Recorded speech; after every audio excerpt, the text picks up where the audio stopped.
আসসালামু আলাইকুম। দাজ্জাল সম্পর্কে অনেকগুলো হাদিস আছে, কিন্তু একটা হাদিসে দাজ্জালের এক্স্যাক্ট লোকেশন সম্পর্কে অনেকগুলো হিন্টস দেওয়া হয়েছে।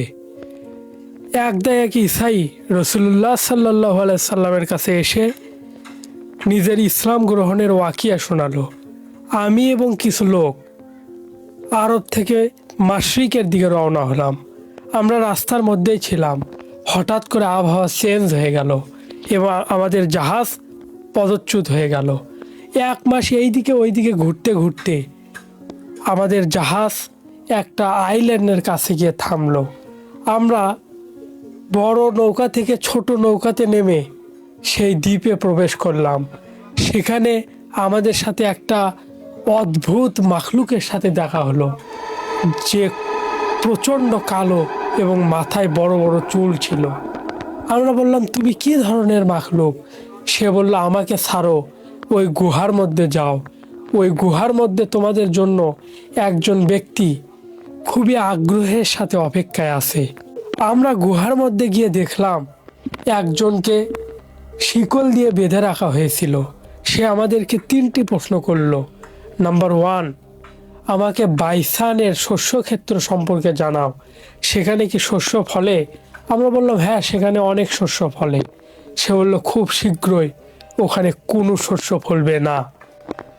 নাম্বার 2, আমাকে লেক অফ তাবরিয়া সম্পর্কে জানাও, সেখানে কি পানি আছে?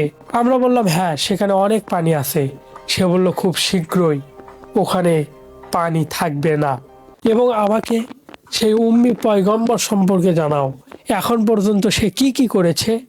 আমরা বললাম, সে মক্কা থেকে মদিনায় চলে গিয়েছে। আসলে সে কি মদিনায় চলে গিয়েছে? এখন আমি বলি আমার পরিচয়, আমি হচ্ছি দাজ্জাল। খুব শীঘ্র আমাকে এই শিকল থেকে ছেড়ে দেওয়া হবে এবং আমি তামাম এলাকায় পৌঁছাবো, শুধুমাত্র ইয়াসরিব তথা মদিনা ব্যতীত। রসুল সাল্লাহ সাল্লাম সকল লোককে মুখাতিব করে বললেন, হে মুসলমানগণ, এটা হলো ইয়াসরিফ তথা মদিনা। তামিম আদ্দারি যা বলছে আমি এর মধ্যে সত্যতা লক্ষ্য করছি। এবং শুনে রেখো, দাজ্জাল না শামের সমুদ্রে আছে না ইয়ামেনের সমুদ্রে আছে।